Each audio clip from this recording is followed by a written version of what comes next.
All right, everyone. Yes, I have a microphone.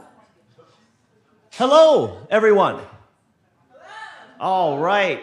Well, welcome. We have a wonderful noon session ahead of us, exploring worker ownership opportunities in California, featuring Professor David Levine. And I'm Robert Strand. I have the great privilege to be the executive director of the Center for Responsible Business. We are one of the co-sponsors today. There's also Net Impact.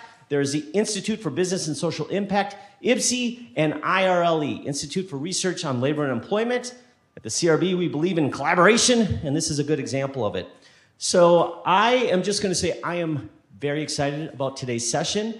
From a CRB perspective, it fits so well into the nascent, it's not nascent anymore, but I'll say flourishing agenda of rethinking capitalism and thinking about different structures of companies as we rethink capitalism. So with that, I'm going to turn over the mic to one of our wonderful Center for Responsible Business Student Advisory Board members, John. Please, John, everybody. All right, excellent.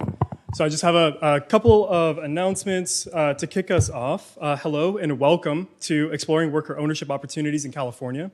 If you haven't met yet, I'm John Lundell Osa, a third-year evening and weekend MBA candidate here, soon to be graduating if Robert blesses my paper. Thank you. And a student board member for the CRB. The flow for today is going to be simple. Please grab a lunch if you haven't already in the back. I'm going to do a brief land acknowledgement, introduce David. He's going to have a few minutes of notes, kind of introducing his work, and then we're going to open up for a Q&A. This is a really informal conversation to understand very deeply how worker ownership can be promoted and the effects of worker ownership in the state of California. So with that, here we are.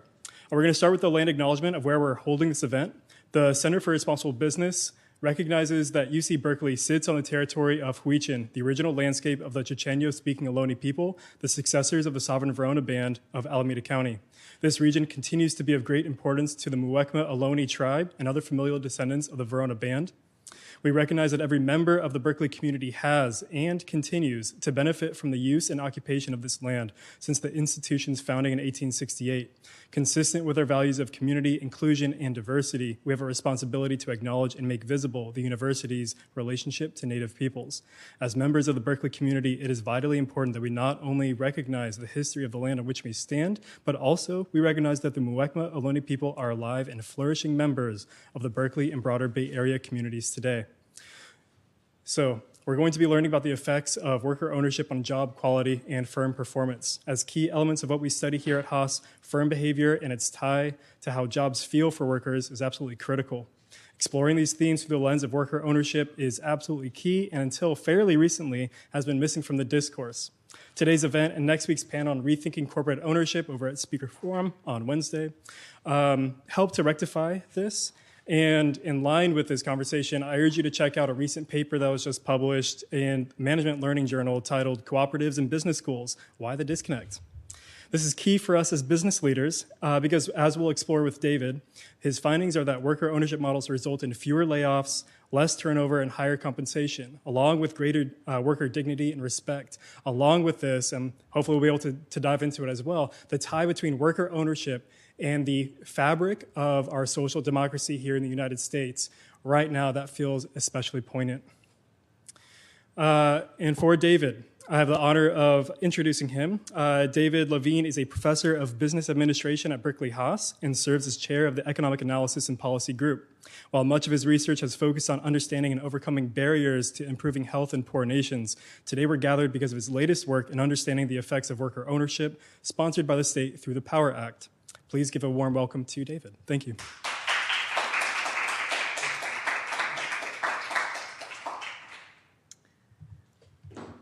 So it's kind of funny to be a business school professor talking about non-capitalist workplaces.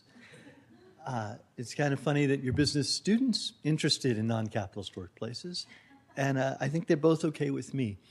I'll start just by reminding, and I say this with some humility because some of you know more about employee ownership than I do, just some of the background.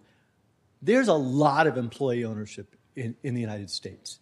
There's 10 million or so people working people who have retirement accounts that are employee stock ownership plans.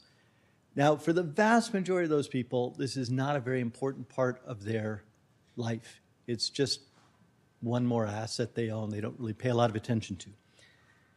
There's a subset of those 10 million people that are in ESOPs that actually own the company. And that's maybe 10% roughly. And there's a subset of those that are pretty democratic, that the collective ownership actually transforms the business to some extent. There's a much sexier type of worker ownership, co-ops, where there's direct worker ownership. It's not just through a retirement plan. These are really a small part of the workforce. This is just tiny compared to ESOPs. At the same time, co-ops are way more likely to actually matter to the workers in the sense that they're actually have some control over the workplace. So the first question scholars are interested in, but also practitioners, is what are the effects of these ownership? And the first answer is, well, for most worker ownership, where it's just a retirement plan that people don't really pay much attention to, the effects are not super big, although it does tend to lead to higher retirement accounts than not having an ESOP. Now, I say tends to lead to, the correlations are easy to measure. You've all taken data and decisions. Correlations aren't causality. But it seems pretty solid that ESOPs do help build retirement wealth. Everything else we say about the effects of workplace ownership, we have to be a little bit cautious because we're not running randomized trials. But as John stole my thunder, kindly summarized, it seems pretty clear that they increase the longevity of jobs, that there's fewer turnover, there's fewer layoffs at both ESOPs and co-ops, and there's a little bit lower quit rates, probably. Again, the layoffs I'm confident of. The quit rates is probably, because we don't really have the counterfactual, what would happen if it weren't owned. So that's what matters for workers a lot. They care a lot about job stability. They care a lot about their retirement account and building wealth. What does it do for the organization? Well, the lower quit rate helps. And there's decent evidence that probably productivity is a tiny bit higher in ESOPs and co-ops. Again, as you look different places in the world, different industries, we don't always find that. And we're always about causality and such. But probably productivity is a little bit higher. And if you come from a business or economics background, if something's good for workers and good for firms, we should see a lot of it, right? That's just, air conditioning is good for workers, it's good for firms. Well, most workplaces and hot places are U.S. are air conditioned, right? You don't need any sort of policy. So a lot of what the report thought about were what are the barriers? And some of the barriers are just sort of obvious. If the workers are owners, they're bearing some risk. And I hope you all learned in finance about the wonders of diversification. And worker ownership goes against that. And so that's a real cost. Worker ownership also means ownership typically involves buying something. Like most families in the U.S. don't have much assets, financial assets, to buy something. So if you want to have a capital-intensive worker-owned firm, that's going to be really tough because you don't have shareholders to provide the equity. And then you're in a business school. Some of you have learned something about management, I hope, depending on the quality of teachers you've gotten, but I hope we've been good. And part of what capitalism, when it works well, does is the capital owners have an incentive to try and make it profitable in either as a manager-owner or in a larger company, hire managers.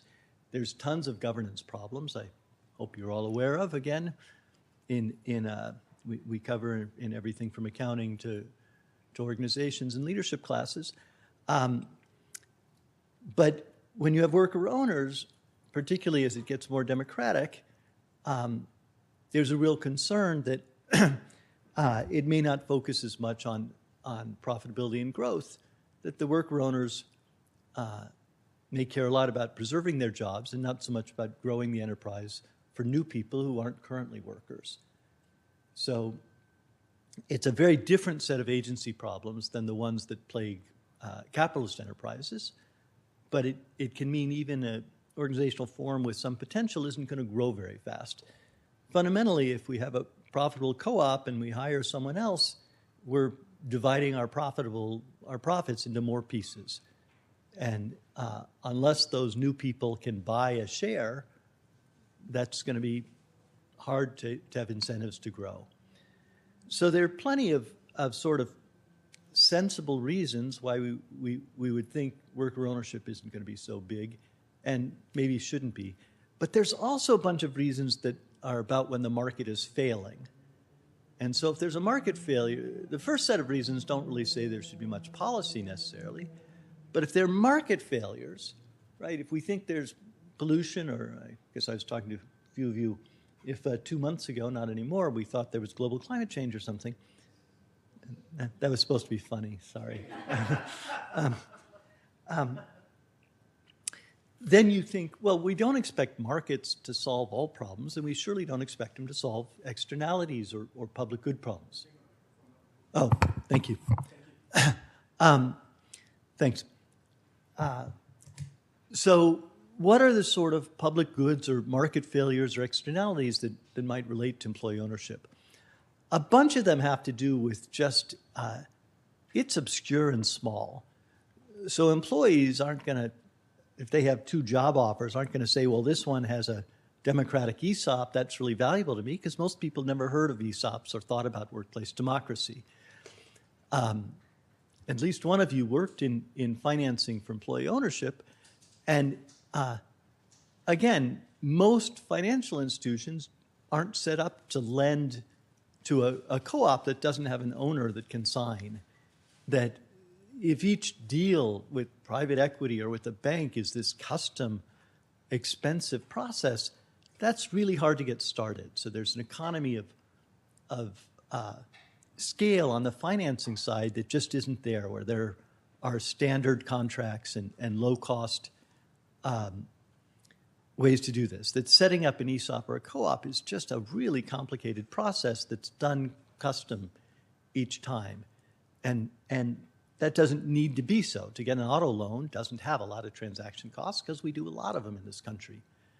But employee owners don't have that sort of thick market. So employees don't know about it. Capital providers don't know about it. As John was alluding to, the way we teach management means that managers aren't necessarily trained in the skills of what it takes to operate in an employee-owned workplace and take advantage of and build on the strengths that come from that sort of structure. That the theoretical models of economists write about agency problems emphasize you really want the people who have the information making the decisions. And so there can be enormous benefits from having more decentralization, more input from different layers of the organization. And, you know, I think the Haas School teaches some of that, but obviously in a worker-owned workplace, there's going to be more mechanisms of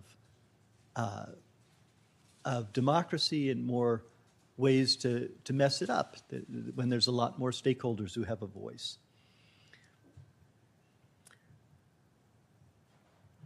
I could go on the market failures, but I think I'll just talk a little bit more.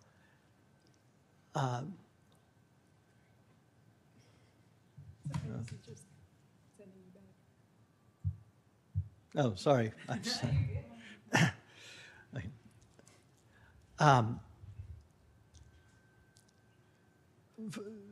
For longer than almost all of you have been alive, there's been this discussion in state and federal capitals about our schools are not teaching people how to work together in groups to solve problems. And that rhetoric has been going on a long time. And it's clear that worker-place democracy and worker ownership are going to be function a lot easier if people already know how to work together in a diverse group to identify important problems and solve them. And it remains true that our schools are still imperfect at teaching things tested with multiple choice tests, but way worse at teaching the core competencies of engaging in a democratic workplace. And so if a worker-owned firms teaches people these skills, well, these are very general skills. And so when somebody moves to the next workplace, they take those skills with them, but the worker-owned workplace paid for that training. And so this sort of the opposite of pollution, it's a positive externality that you get from democratic workplaces that train people how to do what I hope, again, I hope we're teaching this law school, how to work together in a group that's coming from diverse backgrounds and in skills and knowledge to spot and solve problems. You guys can tell me if we actually teach that, but but clearly that's not something that it's sometimes vaguely in some of these educational standards, but we don't assess it. We don't know how to assess it, and it's not really given the emphasis that the last, I can say, 40 plus years of educational reformers have called for. And so these market failures in training, in familiarity, in I guess the last one, I'll mention one more. I said I wouldn't do too many. Workers, as I said, don't know what a democratic workplace will be treated with respect. When they're applying for a job, they don't have a little gold star that says that. But also as a customer, if I'm buying from someplace where all of the workers know how to spot and solve problems, well, that's the sort of place I want to buy from. But we don't have a certification for workplaces that say this is a place where people have the skills and autonomy and motivation. They're empowered to solve problems for customers. So at all these different levels, there's these missing information, missing certifications for workers, for workplaces. And these suggest some of the policies that the state, they already kind of intended, but maybe partly because the report suggested they do, has started a portal to try to help make it easier to find out about worker ownership. And there exists a number of networks for co-ops, for ESOPs, many of them, an absurd share of them based in the Bay Area, working on these problems. Again, they're not addressing the market failures at the market level, but trying to create these economies of scale in the training and the certification, in lowering these transaction costs. And I'll just say one more because this is the era we're in. Part of our project is we built this little chatbot. So if you were thinking of selling your workplace, you could figure out if employee owners were likely buyers. And I think there are opportunities to use these newfangled new technologies with AI and stuff to try and lower some of these barriers of the very high costs of just figuring out, I run a chain of 3 pizzerias, am I a candidate to sell to my workers, and all the way through the process. So what I want you to take from this, I guess, is there are plenty of sensible disadvantages to being worker-owned that explain part of why it's not common. And that, it would just be too expensive to overcome. They're not really inefficient to overcome those barriers. At the same time, there are a bunch of market failures and some public policy failures that it does make sense for the government to think about looking for cost-effective solutions, I trust we can send out a link to our report. The report's a book. There's an executive summary and a 4-page briefing paper you're more likely to read that goes over. They really are market failures and government failures that get in the way, that it makes sense for the government to address. There are some cost-effective solutions, and there are some long-standing problems in education and so forth that would also help address these problems. So I covered a whole book in, I was shooting for 15 minutes. I think I took 18. But I'm delighted to continue the discussion. If we can sort of all make one circle around the front 2 tables, do you guys in the back tables mind coming forward?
But I'll still use the mic.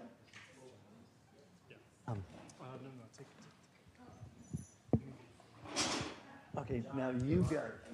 Oh, I'll run. No worries. I know you enjoy running though. So if I'm stealing a coveted position from you, sounds good. Somehow we're still bigger. Can we? These stupid. This is pretty close. Are in the way. Okay.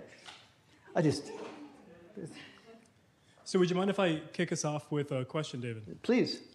So one thing that I'm really curious about is the process, and maybe you can speak to this and maybe not. I think the process at the state level for identifying like, hey, there's this thing, worker ownership. We need to go study this. We want to see X, Y, Z kind of outcomes. Let's fund some research to happen. What is that general, I think, process and desire at the state level for conducting this work? What is the state hoping to see as an outcome from this research? Well, I only do what I'm told, but my vague understanding, and Jen was actually in Sacramento at the time and knows more. The Service Employees Union is very concerned about there's being a lot of temp and contract workers, and a lot of these temp agencies avoid a lot of regulations, so there can be a race to the bottom. And they had a vision that there could be a sort of conglomerate of worker-owned temp agencies that could take over this market and really lift the bottom. And they wanted the government, excuse me, they wanted the state to fund, to give the seed funding and support it. Is that a fair, your understanding? And the folks in Sacramento said, well, let's take a look at that and do a study instead. So this study was sort of a consolation prize, as best I can tell. What we found is that temp agencies, the problem is real. That wasn't, but temp agencies being worker-owned was not a very good match. Partly because when worker ownership works, it's because there are a bunch of people working together who, think themselves owners. And so if I'm slacking off, my friend Sarah will say, hey, let's get back to work. And if Sarah has a good idea, I'll say, great work, Sarah. And, so this sort of cohesive groups are part of why we think that worker ownership is likely to work. And a lot of temp work is very dispersed. They were thinking about things like home health care. And we studied one small home health care, and like they could not have a meeting. They're all over LA. They can't physically get together. They can't even meet on Zoom because it's 24-hour work for some of them, so there's no time when they're off work. So this little, co-op was doing okay, but it's just not, it's a really tough model. And in other sectors like agriculture, which has a ton of labor contracting, often very problematic working conditions with legal and human rights violations, again, super high turnover. How do you get worker ownership when people are on a visa or don't have legal status, but the super high turnover? What I said is that employee ownership tends to lower quit rates and layoffs, but also you need these long-term employment relations. Nobody, I don't think any of you are part owners of your high school jobs you did for a summer, right? Just not a very appealing model. So I think employee ownership has potential to be a much higher market share. I don't think that niche they were really focused on. Can it raise the quality of jobs in these dispersed temp agencies? Contract work is going to be the starting point. So I think why they decided to fund this, well, it was a consolation prize, and then we didn't quite get the results the sponsors wanted, and that's why you do research, to learn things. I might add, the sponsors of the bill, it's kind of easy to go back and see how it was created, but the sponsors of the bill, I think, came to the legislature with an answer. Like, worker cooperatives are going to help this industry, help low-wage sector, improve their productivity and things like that. What we wanted to do was ask the question first, and I think that's what David's team did, and that's kind of the thing I think we're trying to also bring around here, which is worker ownership on its own, different ownership models aren't the silver bullet, and so ask the question for when it's appropriate. And I think especially when you're in a business school, what's the industry, what's the business plan, how is the business successful, and then the ownership model, I think, brings different benefits with it.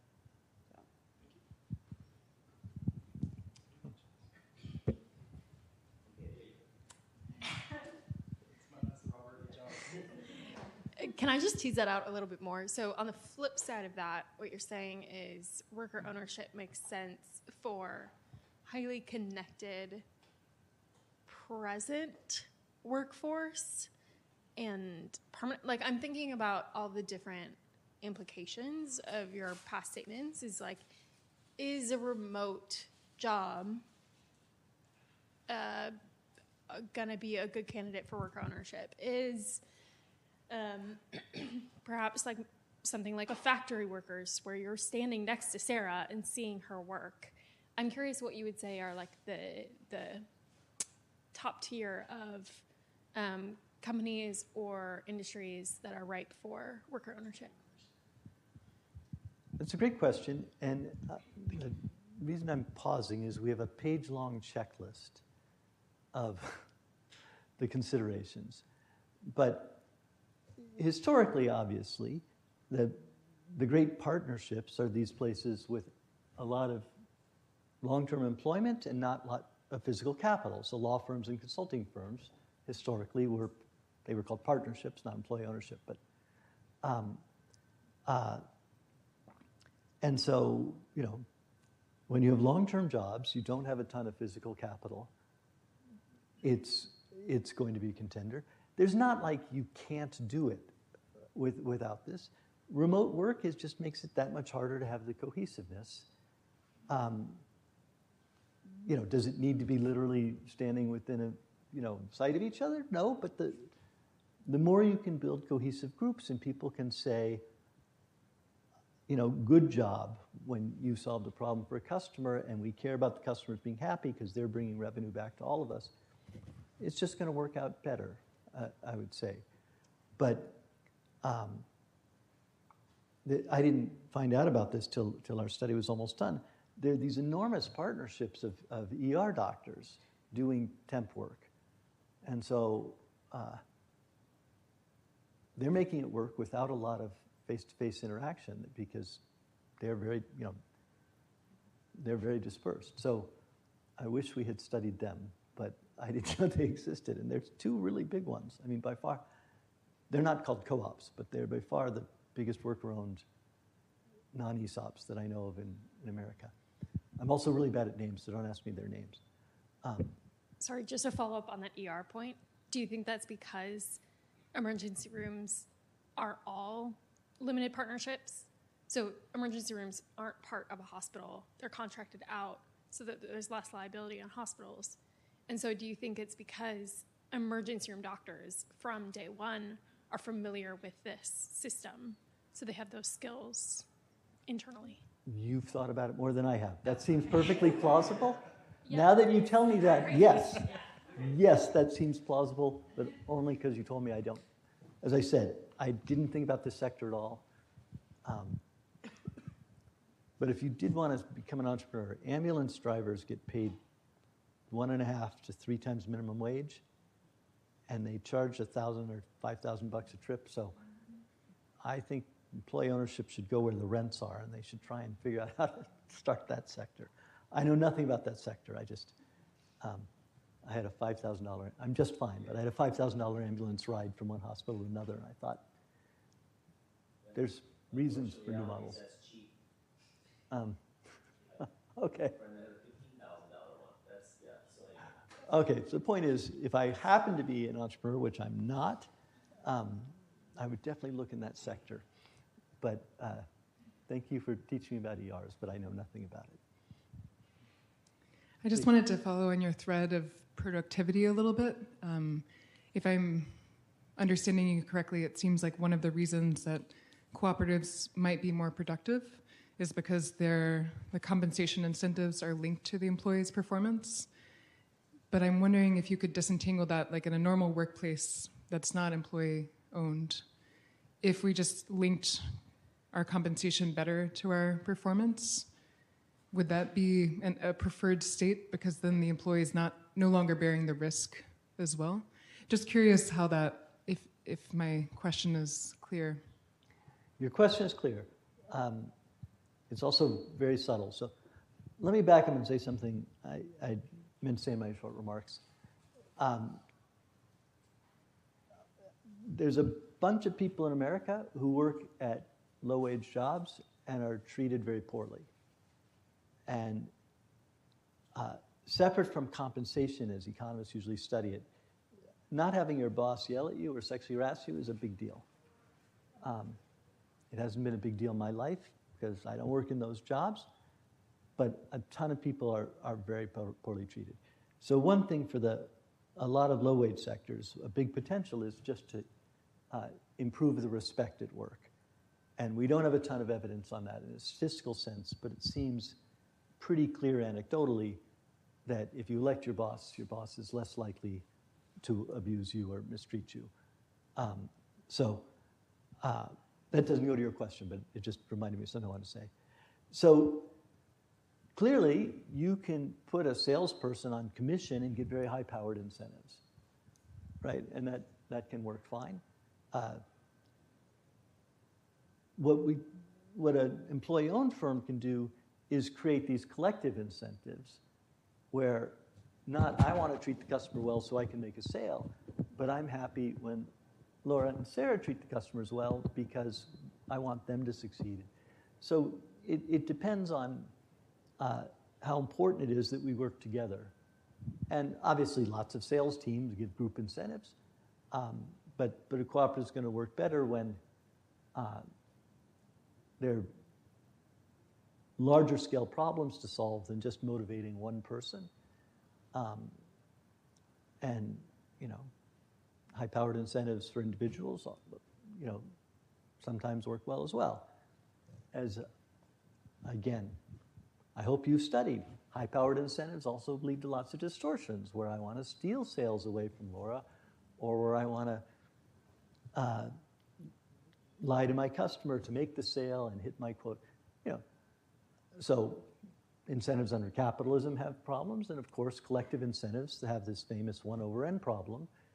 If there's all of us, then I'm only getting a 20th of the benefit. If it's a 200-person firm, I'm getting less. If 2,000. So, there's not a right or wrong answer for incentives. They're just trade-offs. We're going to do microphones.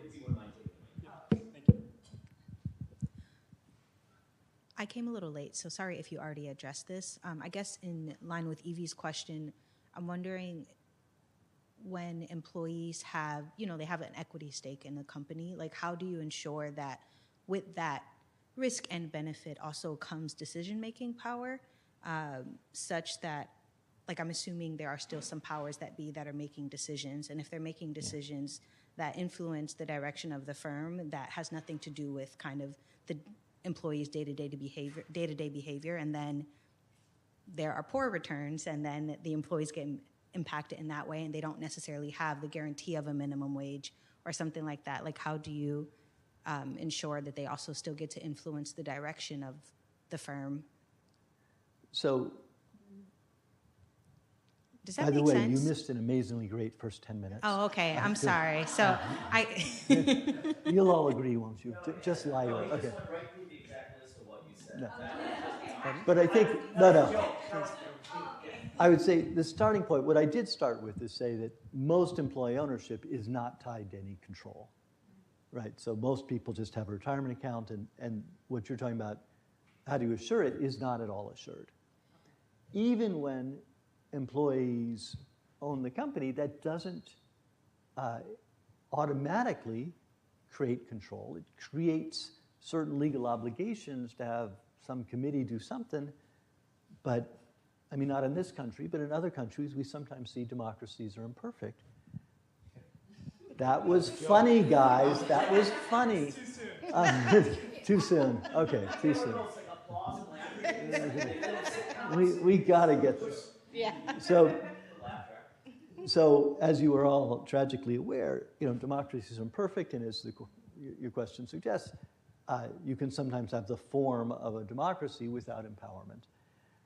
What we do see is that, and again, the statistical evidence, I'm summarizing a bunch of studies, none of which are completely convincing, but my read of the literature, I mean, mine are convincing, but no.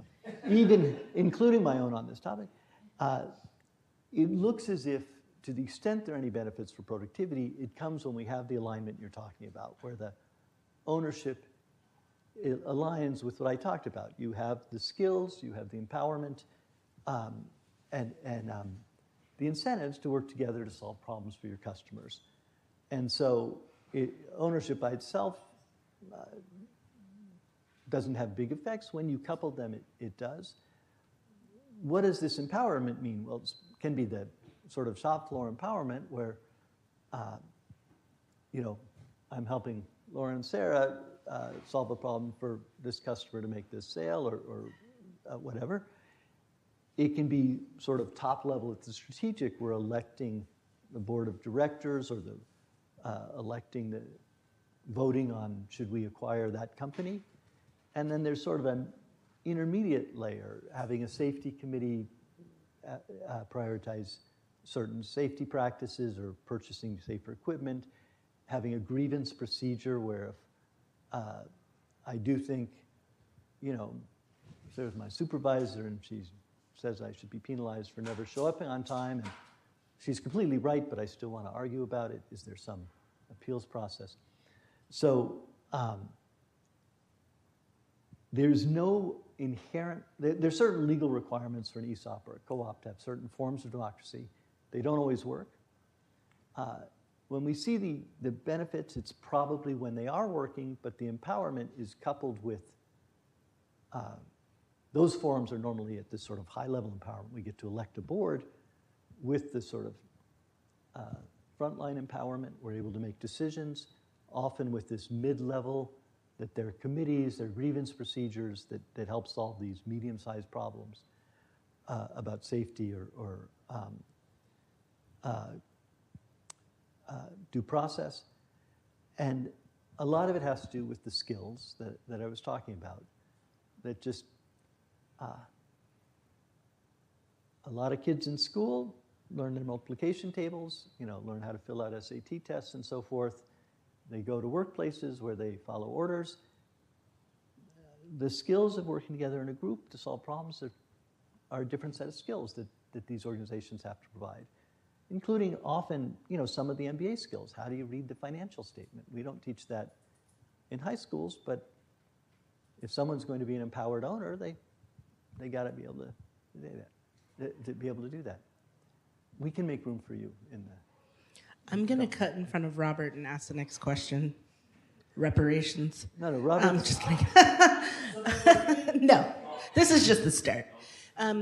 So, anecdotally, what I understand from employee-owned companies is that it's slow, especially where they have power.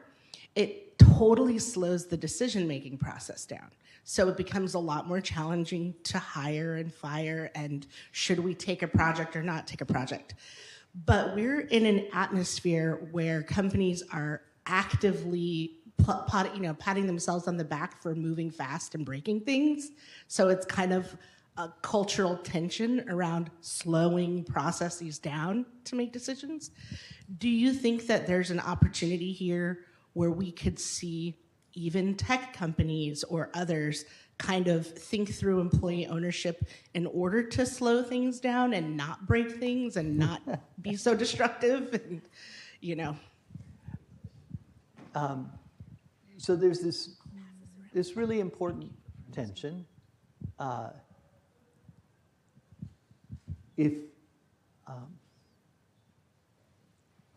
let me just ask you guys, how many have been in an organization where management made some decision that a bunch of people then ignored? Yeah. It's only 60% of you. The rest of you have something to look forward to. Okay. So the thing about fast decisions is it's really fun for the decider. They get to be decisive. They listen, they make a decision, and then it turns out, and again, I keep praying we teach this. I'm not exactly sure what you guys learn. I should have had a checklist and you guys vote and tell me. Deciding is way easier than implementing. And so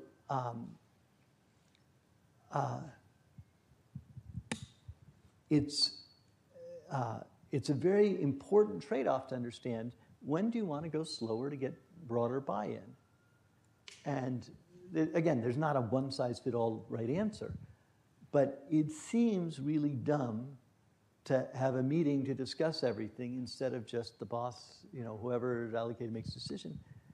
But again, we want information and decision to go together, and information is usually dispersed.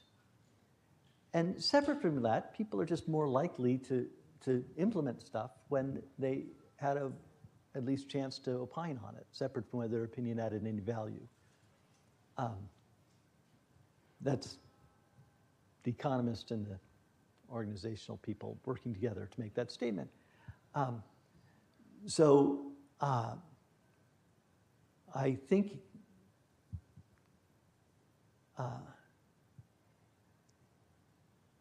this motto, move fast and break things, is it's definitely too soon for me to make any of the statements I'm about to make relating that to our government. But just as you become managers in a matter of weeks or months or years, just realize that you'll face the trade-off that Chris is discussing, and that you'll always want to say, well, I know what's best. And just remember there's an egotistical bias there, that very often the right answer is go a little slower, talk to a few more people, partly because they'll add value. They know stuff you don't know. They have different priorities than you do. And partly just because they're more likely to do it if they know that you listen to them first. And so what workplace democracy's promise is, the peril is obvious, it slows things down, and the promise is maybe the implementation is faster. At the same time, let me just say, how many of you, either in your current life or your past life, thought what I really need is more meetings? Right? So there's a real cost to workplace democracy because it means more meetings. So ironically, faculty at Berkeley is very into faculty governance, which means more meetings. And so we all believe in faculty governance and we all hate meetings. And that's exactly the paradox of employee ownership as well. No, we got to make sure everyone else goes. No. Robert, you've been very patient. Thank you. Thank you, David, very much. And thank you, everybody here. I have an observation and a question. And observation spurs also from Percy's good question. There is a sense, I sense from all of you, I sense from you, David, a hunger, a desire for democratization. And that, I believe, is a recognition that power is far too concentrated. And so here we're talking about employee ownership as one potential of democratization. Jen, I heard you say, rightfully so, it's not a silver bullet, it's one of many. Those of you who know me know I spend a lot of time in the Nordic region. I'm interested in their high pervasiveness of labor unions. That's another way to disperse power a bit. They have mandatory ombudsmen on factory floors and everywhere else. If you have a grievance, you go to them. It's structured in. Mandatory employee on boards of directors. That's another thing. None of this is entirely democratized completely, but it's dispersing power. There's also a longstanding culture of industrial democracy. That's the textbook across the business schools across the Nordic region is literally titled Industrial Democracy and Industrial Management. So cultural norms of dispersing power. None of it perfect, but just greater dispersions of power. And then different sorts of ownership structures. Don't really have so many worker ownership, but they have enterprise foundations. They have a lot of cooperatives in the Nordic region. So that's an observation of many different things to try to disperse power. My question, and this comes to your entry comments, David, you led off by saying something along the lines, I'll paraphrase it, I'll get it wrong, but I'll paraphrase it, of that you're talking about something that's not capitalism. And I want to ask you a few questions on here along the lines of, is it truly not capitalism? Or could this live nicely within a capitalistic context, but just where we talk about the marriage between democracy and capitalism? And just to offer one economist, Arthur Oken, 1975, Equality and Efficiency, the Great Trade-Off, and he ends that book by saying, democracy and capitalism are really an improbable mixture, but maybe that's exactly why they need each other. And in part, for the markets to work, the power needs to be sufficiently dispersed, and that's kind of a comment on democracy. So could I get you to just offer some commentary on tethering up to democracy or to capitalism?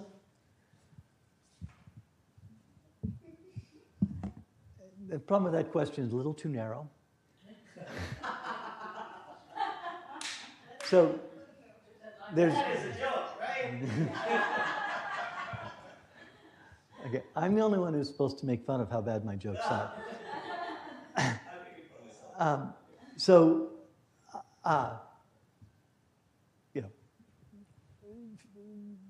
50 years ago, there used to be Marxist movements, and there were debates about whether you could have non-capitalist enterprises within a capitalist firm. What did it mean? So all I mean here, in a very narrow sense, capitalist firm means it's just owned by those who provide the capital. But clearly, these are all within a capitalist system. So in that sense, they are, non-capitalist owned firms in a capitalist firm, you want to call them. What I want to emphasize is if you care about economic inequality, or if you care about people having control over their lives, that would be much richer than just saying, do I own shares in my employer, or even a proportional share. It's 100%. It goes back to I'm sorry, I didn't catch your name. Venetia's question, how do you build in this workplace democracy into the ownership? Because they're not the same thing. And when I think I want people to be treated with respect and have control of their lives, That's much more about the day-to-day decision-making than about the strategic decision-making that legally, tends to go along with co-ops or majority-owned employee-owned ESOPs. So just as Robert was stressing, California mandates safety committees. They're often not functioning in any real sense, but that's a very real sense of employee having control of an important part of their lives in dangerous workplaces that's completely separate from worker ownership. That's, the Nordics also do that, by the way. It wasn't on Robert's long list, but, but there's even more. But just remembering, there's a whole menu of things we mean that Robert was, of partial answers. And for the reason Venetia said, and I said in the introduction, employee ownership, again, is never going to be more than a partial answer. If your goal is to say, we want people who have, more control over their lives, political democracy, economic democracy, and so forth. So I just think it's a,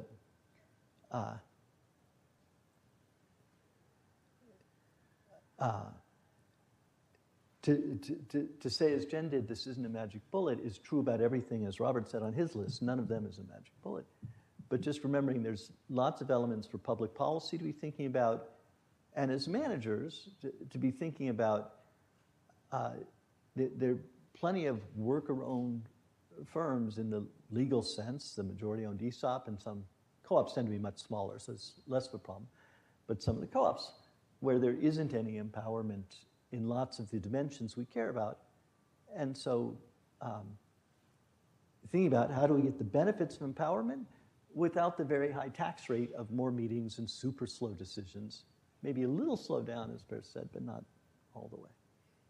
So I don't think that was a very satisfactory answer, but that's my best.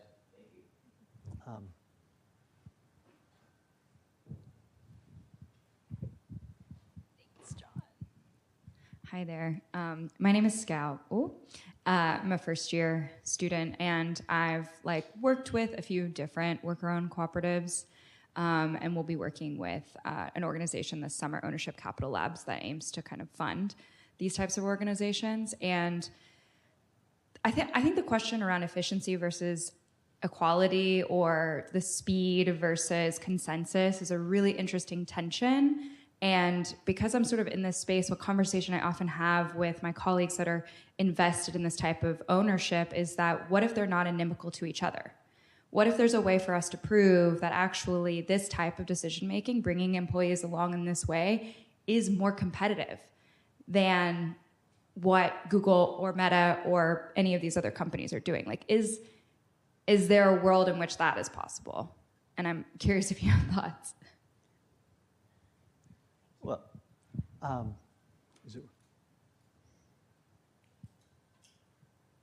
again, to the extent there are a bunch of market failures getting in the way, you have to pay all the training because the schools didn't provide it and so forth, it may not be true as often as it would be in the most efficient world. But even in the most efficient world, there's going to be plenty of cases where this isn't going to be the efficient way to organize, where speed matters more, or the high-powered incentives of the owner of the enterprise being the manager matters. So I don't think there's a theorem that says there's this one right way. But I think what is true is that making decisions and being the boss is fun, and that we probably need a lot more cases where people do a better job of gathering input, collectively making decisions, getting buy-in. And I think that the share of places managed in the way you're suggesting should be a lot higher. But I wouldn't say we're going to prove it. But, and I think it's, as I said, part of our book-length report, there's sort of a checklist built in where you think employee ownership is more likely to flourish. Thinking about the contours of where we should see a lot more of this is important. And,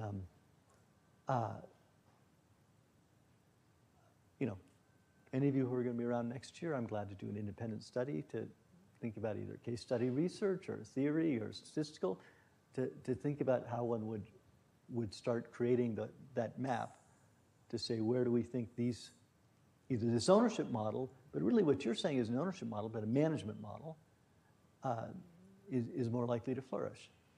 And, most but not all of you said you've had bosses say things that weren't then well implemented, and thinking about when it's worth paying the price of listening before deciding and how do we teach that, given that it's just more fun to make decisions than have to talk to people and get buy-in? How many of you have ever been annoyed about getting buy-in? Is that ever, yeah. It's so hard. Yeah. But So also, when you just say a thing and no one does it, that is the flip side of that, which you're pointing out. And I've also been in that position, and then I realized that I have actually no choice but then to gather buy-in. And I think most CEOs would say their job is actually about gathering buy-in from their team players and not just making shots. But there is just a tension there, which is, the short-term reward is I'm decisive, not I talk to 6 more people, I call 1 more meeting. But, we have a lot of bad management in America, it turns out. And If I could, I think this is such an interesting question, and David, I love your willingness, or it seems like desire to continue research in this space. It makes me think of some leadership scholarship. This is at a different unit. This is at a unit of analysis of an individual level. So when we're talking about organizations, so this is down a level. But in some of the leadership scholarship, they talk about the importance of identifying, they have different leadership approaches. There's the commander who says, you do this. Then there's the time manager who puts in place processes. And then there is folks that actually build consensus. And in this leadership scholarship, it's named Keith Grint is the person who wrote Problems, Problems, Problems, the Social Construction of Leadership. And the idea is, really, rather than, you need to start with the problem at hand and then walk back to see what is the appropriate leadership response. There are some problems where the appropriate leadership response is the commander. This room's on fire, you want a commander with the answer, say, get out the door, those are the stairs, you go. You got a different kind of problem, a wicked problem. You need consensus building. And this takes a lot more time, but it's more durable and it brings folks together. It can't help make me but think, same for organizations. What's the kind of problem that they're trying to address? Mm-hmm. Maybe there may be tendencies for some different kinds of firms to address that problem. And then there's also internally how you address that, but it feels like there is an opportunity ahead to help guide folks. And you're already down this path in what you're saying, hey, maybe 3 pizza places is a good, that kind of problem that they're trying to solve lends itself to this, or maybe not. But I think that starting with the problem, what are you trying to address? We could use some help in, these are different typographies, these may be more or less likely organizational ownership structures to address those problems. I think you're hitting at a really interesting, you're a first year, right? Yeah, well, I think that you have an interesting thing. Yes. But I'll just build on what Robert said. Robert's saying, look, there's a particular decision, could be a particular organizational goal, their niche, their market, or whatever. But even within an organization, you've got to figure out which types of decisions. One of the early co-ops in Berkeley, there's a story about, it was workplace democracy, so I could put up a poster because I'm empowered, and someone else could rip it down because they were empowered. Yeah. Like, well, that didn't seem quite what we meant, right? And so, this contours I'm describing at the market level, at decision level, there's all the intermediate levels. How do we say, we're going to determine we're going to go to this product, but, Robert will get to pick the color, is the leader on picking the color of it, though he should talk to a few people. And whereas Persis will be, procuring the parts and doing the actual hard work of the design, technology. What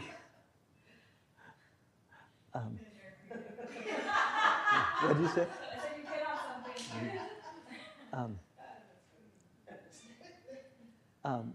I'd have to say something about workplace ownership, workplace empowerment.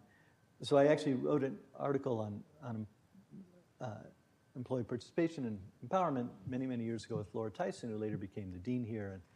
And then she was a cabinet level office. She was chair of the Council of Economic Advisors. And she brought me along as her labor economist to be on her staff. And she had us vote on the color of the economic report of the president, this book that CEA puts out, which I think defines the least important decision possible. I thought that was really funny. But then she picked a different color than she gave us a vote on. She picked a maroon. She had a job offer from Harvard. I don't know if it was supposed to be crimson. But in any case, I thought we had just written about meaningless employee involvement reasonably before. She'd given us such a decision, then overruled us. Completely off topic, but I just thought it was, since I happen to pick color as my example, I'm sorry. You touched on the upskilling of workers when they have worker ownership. So in my previous role, when we were trying to purchase companies, turn them into worker owners, we found a real struggle. It's not just you suddenly have agency, it's getting people to step into that agency. And you mentioned people don't know how to read financial statements. There's so many things that make it so that you can't just overnight turn organization into a worker ownership. I'm curious whether you saw attributes of different worker-owned firms that were more successful or less successful in terms of that democracy building. I don't have much profound to say. We don't know a lot about that process, except to say, when you think about in this, pizza parlor example, one of the questions is, do people have most of the skill? Do the current employees have most of the skills?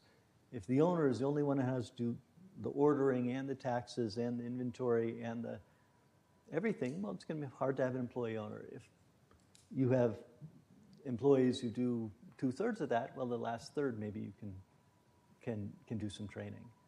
But yeah, to the extent people come out of lousy schools and are expected to run complex organizations, that's going to be a real challenge.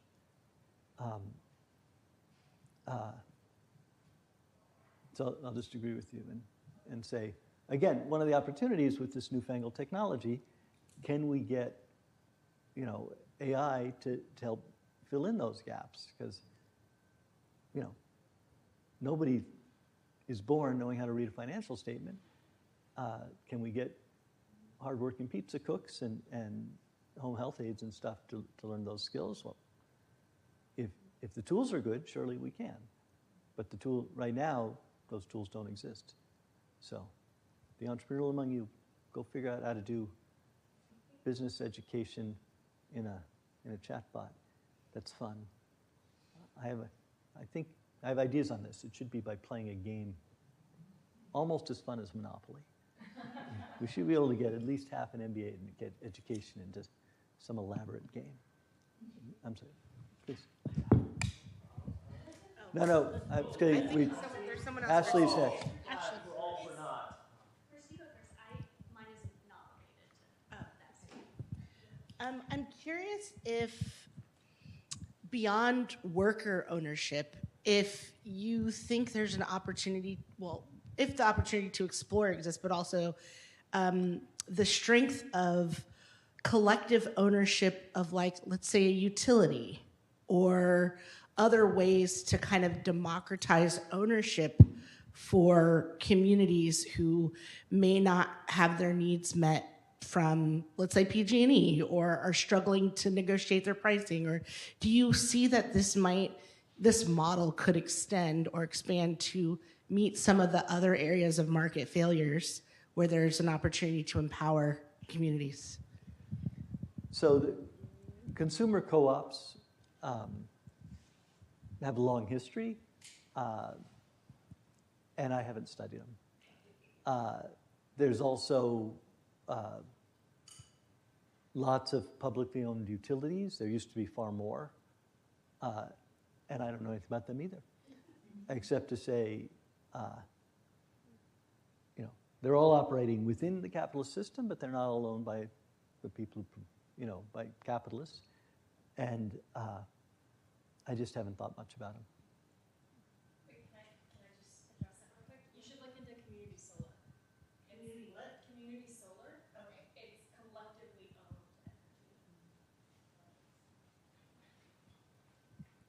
I was going to say, leading away from AI, it sounds like a social fabric is a very important component of this structure.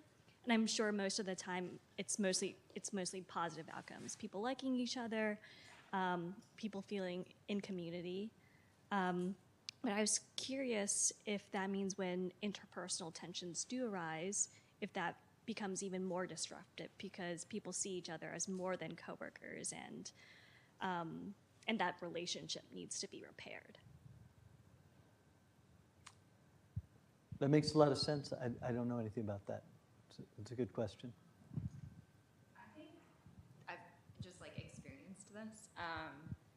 And to be honest, I think the way that we frame work right now makes work way more than just work, to be honest. I think people put so much emphasis on finding meaning in that space that when they don't get promoted, it's like a promise is broken to them. That was what I saw at Google anyways. Their relationship with the company, when Google conducted a series of layoffs, the repeated questions that employees asked after that in big town hall meetings was, how can I trust anymore that I'm going to be taken care of by this company? So I would say that actually the groundwork is already there. I think it's how a lot of people already engage in their jobs, and employee ownership actually just makes that explicit. Instead of trying to pretend that that's not how we see work, it's more, at least some organizations that I've seen make it more explicit and are open to that conversation. There's actually more going on here than just an exchange of labor for money. There's emotions that are involved. We all have bodies and nervous systems that are going to influence how we show up in this space, and they're honoring that. To that point, you may have heard of this, The Good Enough Job. This is a book that was published last year, and it talks very much about that, and I've heard from our social entrepreneurs that have started companies from here, and a good friend, Jeff Demby, started a company, a social entrepreneurship venture, and his personal identity was so intertwined with this company, and it didn't go the way that he wanted, and he almost had a complete breakdown because it wasn't just his company failing, it was him as a person failing.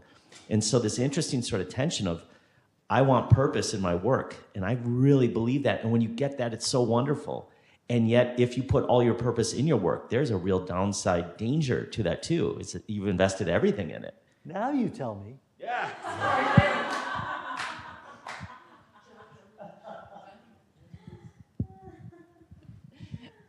One observation and one question. One is I'm a Haas alum and used to work in corporate and consulting and so forth, but over the past couple of years also have become involved with a nonprofit that also organized itself as a worker-owned and self-directed nonprofit. And to Percy's point, yes, decisions take longer, but they do have more buy-in, and it's also that others get to listen why certain decisions should go some way. And aligned with the good enough job, we also have a rule of it has to be good enough for now, safe enough to try. So you only veto if it's really alarming to you. Otherwise, you just go along and see what happens. And usually that works pretty decently. But again, as an alum, I'm wondering, in terms of bringing it back to Haas, where are different organizational forms and governance forms being taught at Haas, and where maybe should they be where they're not today? I'm going to let Robert. Next Wednesday, Rethinking Corporate Ownership. We have a panel basically going through a few different ownership models and structures. Please come. It's from 11:30 to 1:30 up in speaker forum. And then, yes, this is part of a broader conversation. We're talking about courses and classes and trying to build the initial, kernel of understanding of, hey, there are other models out there, and we are not teaching them. And we have to build that I think that energy and the understanding on campus, on the student body, and beyond. So I think that that's like step one, or there's a couple of steps in there. And then it's also tied into the ownership initiative under the Institute for Business and Society Initiative. Okay, sorry, I got that way wrong. I'm sorry, IBSI. Yes, it's on the board. Under the ownership initiative, where we're kicking off a lot of different research and housing all of that under the initiative. So it is starting. And then also there's the Rutgers Consortium. So there's a group of universities across the country that are teaching and learning and researching around employee ownership specifically and other models that fall under that broad spectrum. And building those consortiums across the country, I think, is really vital and is a cool marker of what's happening in the country. I've considered doing a student-initiated course, which all you need is like a proposal and a faculty sponsor. So, yeah, I mean, all the students here now, unfortunately, who will be here next year, but just an idea. So that is, I think that's a brilliant, so next April 30th, as John said, when we have this event in speaker, one of the hopes is that it's kind of a coalition of the willing, see who shows up. And we were thinking primarily students, but alums, this would be lovely. And this is, if we get a lot of students that have a real interest, we're talking about, hey, maybe we can get a class that gets going at Haas. And I think that you just lowered the barrier of entry for getting a class. So Scout, I think that's an awesome idea. And there are classes around, like in the law school, Susan McCormick touches on it as part of a larger class, but it feels like there's an appetite and a need, frankly, for more than just that. So that's good. Will you be able to be there on April 30th over lunch? All right. Okay. Thank you for your excellent questions. Wish I could answer more. Do we have space for one more question? Sure. I've got a burning one that I'd like to close with, potentially. What has to shift in our macroeconomic model for cooperatives and worker ownership models to be dominant? What does that world look like? And how does Berkeley Haas have to change as an institution to facilitate this?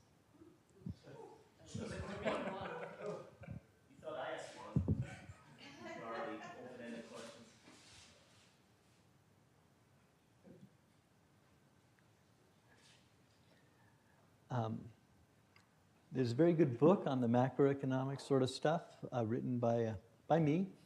Okay, you finally thought. Okay, but you can look at Reinventing the Workplace. It's old, but it goes through some of the facilitating environment in terms of if you're avoiding layoffs, then recessions are particularly costly for employee-owned firms because they're less likely to lay people off, things like that. And of course, they also make recessions less steep because you're not laying people off. And for those of you who took macro, which I hope was all of you, there's this multiplier, pretty small multiplier. But I think what Berkeley Haas should be doing is what, led by you and your peers and the folks here, is try and think where we can make sure that we're teaching in organizations and in finance, a little bit about the fact that there are these other choices and people should be aware of them. Awareness is different from capable of running them, but we got to start with awareness, and we're not even doing that.